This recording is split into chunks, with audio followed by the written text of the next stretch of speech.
Coming up on today's episode, WWE may be forced to cancel WrestleMania, the rest of the WrestleMania card may have been revealed, and we've got a recap of last night's episode of SmackDown where multiple WrestleMania plans were set in motion. Support WrestleTalk! Give us a subscribe. Hello and welcome to the WrestleTalk Stacked News and Stacked Review. I am Pete Quinnell. To kick things off today, let's start with a recap of last night's SmackDown in about 5 minutes. The show opened up with the new Universal Champion Goldberg to a mixed reaction from the crowd. After soaking up the atmosphere, Goldberg says, "Don't be mistaken, it's not about who's last, it's all about who's next." I don't know exactly what that means, but he said the catchphrase, guys, so it's okay. And to answer who's next, out comes Roman Reigns. After making a very slow entrance, he gets up in Goldberg's face and simply says, "I'm next." Oh yeah, I forgot that the #1 contender for the Universal Championship at WrestleMania is decided by someone coming to the ring and just saying, "Me please," instead of, I don't know, fighting for it. And that was it. That was the segment. And that's the feud for Mania, just because Roman said so. Alright then, no men's elimination chamber match, I guess. Roman's word means more than that. Up next and throughout the show were video packages highlighting John Cena's career, from his debut to his first world title win at WrestleMania 21, to beating The Rock at WrestleMania 29, to his 16th world title win at Royal Rumble 2017, hyping up his appearance on the show later on. After the first Cena package, SmackDown Women's Champion Bayley is already in the ring, very prestigious to that title, and then Naomi makes an entrance. Are these two fighting? Is it for the title? Why are they having a rematch? It doesn't matter though, because Bayley reintroduces Sasha Banks to everybody, who comes out, and after Bayley versus Naomi goes about a minute, Sasha causes the DQ. Before Bayley and Sasha could fully beat down Naomi though, Lacey Evans comes out for the save. And then for absolutely no reason at all, the match gets restarted as a tag team match. Alrighty then. Naomi gets beaten down by Sasha a lot in the tag match before Lacey Evans makes the hot tag and runs wild. But ultimately it's Naomi who picks up the win by pinning the champion Bayley. What with? A roll-up, of course, the ultimate finisher of the women's division. Up next it's Kofi Kingston versus Robert Roode, and the crowd were really behind Kofi in this match, which doesn't mean anything because he lost to Robert Roode, the guy who's been the designated fall guy for months now. New Day lose the tag titles at Super Showdown, and then Kingston loses to Roode thanks to a Ziggler distraction. Kofi's WWE Championship reign feels like such a long time ago now. Sonya Deville and Mandy Rose are watching this match backstage, and after Ziggler and Roode start celebrating, Sonya says, "Your man seems happy." No, Otis is her man, Sonya. I see through your lies and deceit, you witch. Speaking of Otis, and he's backstage having also watched the match before Tucker comes in and tells Otis that it might be time to move on from Mandy. Sometimes the guy doesn't get the girl, but you know who would never choose Ziggler over him? The WWE Universe. Otis starts to look a little better and promises to come back better next week. I love Otis. Up next, we had a contract signing for the Intercontinental Championship match with Renee Young hosting. Out comes Shinsuke Nakamura with Sami Zayn and Cesaro, and then out comes Braun Strowman, who has a mullet now? What is going on? Strowman puts his foot in it here by saying he knows he's gonna take on all three of them, so Zayn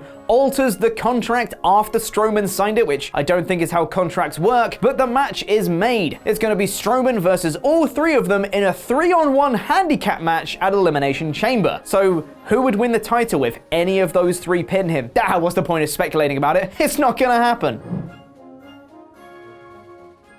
We got confirmation that Reigns versus Goldberg at WrestleMania is happening because nothing says I should main event WrestleMania more than beating Baron Corbin several times and having a feud over dog food. If you can't tell, this has really gotten under my skin. I don't mind Reigns versus Goldberg, but one, it doesn't need the title, and two, if it is for the title, then have Reigns win a #1 contenders match. It's the WrestleMania main event, probably. Christ. Up next was Daniel Bryan versus Curtis Axel, with Drew Gulak on commentary coaching Curtis Axel. He did a decent job with Axel getting in quite a lot of offense. However, Bryan eventually came back, hit his big moves, and tapped out Axel for the win. I'd be into seeing a Gulak-Bryan match. Let's hope they build this in a good way and can tell a good story. Miz and Morrison come out next and celebrate about winning the SmackDown Tag Team Championships, but then a referee starts talking to Greg Hamilton, who then announces that it's going to be an Elimination Chamber match between Miz and Morrison, The New Day, Heavy Machinery, Lucha House Party, Rude and Ziggler, and the Usos. Why? Why the hell not? Just make a match and announce it via a referee and Greg Hamilton. Why build stories when you can just make matches? Miz and Morrison then faced the Usos in a fun match, which ended with a top rope Canadian destroyer into a splash? What? Where did that come from? The Usos won clean though, which doesn't look great for Miz and Morrison the night after they won the belts. And finally, it's time for John Cena, who came out to a great reaction and cut a classically great Cena promo. He spoke about the future of WWE and how he hears the fans, and he thinks it's best if he doesn't wrestle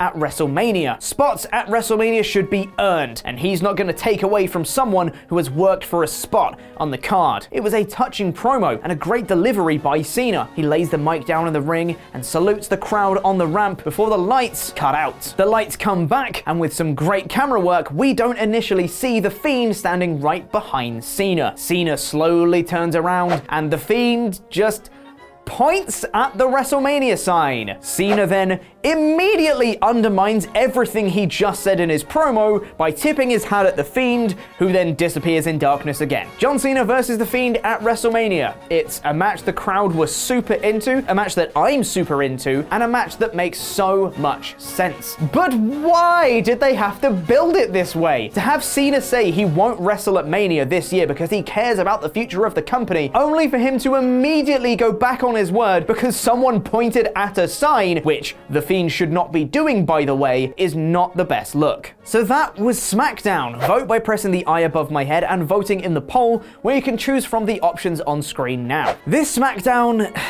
It was okay. It was different, at least, mostly. And some matches that I'm looking forward to were set up. But I just can't get over the way in which these matches were made. Reigns versus Goldberg is made because Reigns said he's next. Cena versus Fiend is made because Fiend pointed at a sign. SmackDown Tag Team Elimination Chamber match was made because reasons. And even the women's tag match on this show was made for no reason at all. Now, I don't want to be too negative about this show because it changed up feuds that have been happening for a long time, and that's exactly what I've been asking of the show. But now matches are just being made just because. We need stories, good stories. It's WrestleMania season. Give us some WrestleMania-worthy stories, please. I'm really torn on what to give this show, and I can't tell if it's just a pet peeve of mine or it's a legitimate criticism of the show's build, so for once I'm gonna split my vote between Smack Bang in the Middle and SmackDowner. And now, hot tag to me for the news.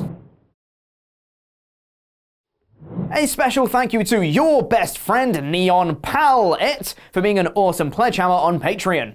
Before we get into the news, a quick announcement for our newly rebranded channel, Parts Fun Known. If you haven't seen, Adam Blompier's fantasy booking videos will be making their home over there, but on top of that, the very first episode of No Rolls Barred goes live tomorrow, which is a series we are so excited for, and Adam has done an explanation video of it already on the channel. However, you can also watch that first episode right now, a day early, by heading over to the Patreon for the series, patreon.com/NoRollsBarred. I've seen the first episode and it is fantastic. Trust me, you're going to want to watch it. So subscribe to Parts Fun Known now so you can get notified when that video goes live. But now, on with the news. WrestleMania has run every year since 1985 without fail, because why would WWE ever want to cancel their biggest show of the year that brings in the most mainstream media attention and casual fans? Well, it turns out this bringing in of fans all over the world could be an issue, given the current coronavirus outbreak that is continuing to spread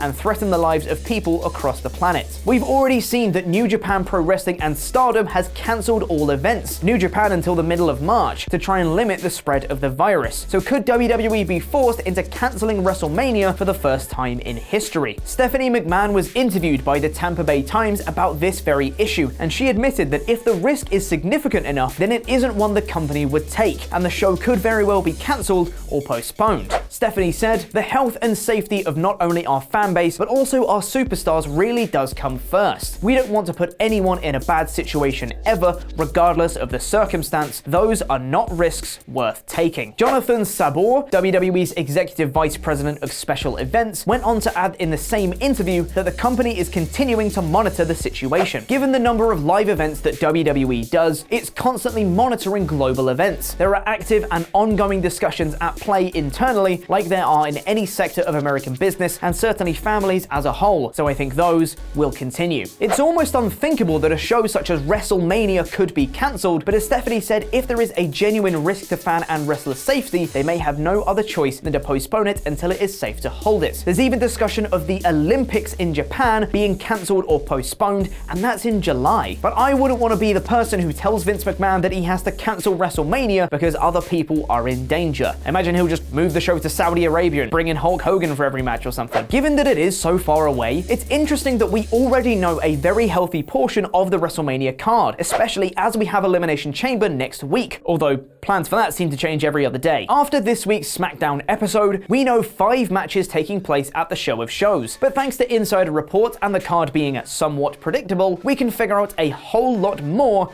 of that card. If you don't want to know the card, I suggest you click off now and watch one of our other lovely videos, or just watch some ASMR soap cutting or something. I'm not your mum. So the rest of the rumored WrestleMania 36 card looks a little bit like this. On Monday's Raw, WWE Hall of Famer Beth Phoenix will be appearing to give an update on the health of her husband Edge, who was brutally attacked by Randy Orton the night after the Royal Rumble. WrestlingNews.co reports her appearance could be there to set up a WrestleMania title match with the Kabuki Warriors, in which she will tag with her best friend Natalya. And speaking of Edge, given what has happened on Raw, we can pretty much 100% say that he will be facing Randy Orton, and you can pretty safely guess that it'll be some kind of weapons match. The last of the matches that have been rumored are obviously the 2 pre-show battle royals, but also, according to the Wrestling Observer, Otis vs Dolph Ziggler will be on the card too, in what will presumably be the end of the Mandy Rose love triangle feud. There are reportedly going to be 14 or 15 matches on this year's card, so there's still space for a few more matches, such as the SmackDown Women's Championship, which given current feuds will likely be Bayley versus one of Naomi, Sasha Banks, or Lacey Evans, or perhaps all of them. Lastly, there's the 2 men's tag title matches, which will be made at or shortly after Elimination Chamber, one would assume. Now, if you think 15 is a lot of matches, remember last year's show was 16 matches, so it's actually gonna be really short, only like 6 hours or something. Free wrestling stuff alert! Thanks to the wonderful people at WrestleCrate. If you go to wrestlecrate.co.uk and use the promo code WrestleTalk, you'll get 3 authentic photographed portraits inside your first box when you take out a subscription, including one from Ollie and Luke. WrestleCrate is a monthly mystery box full of loads of wrestling goodies, which has items from the biggest promotions in wrestling.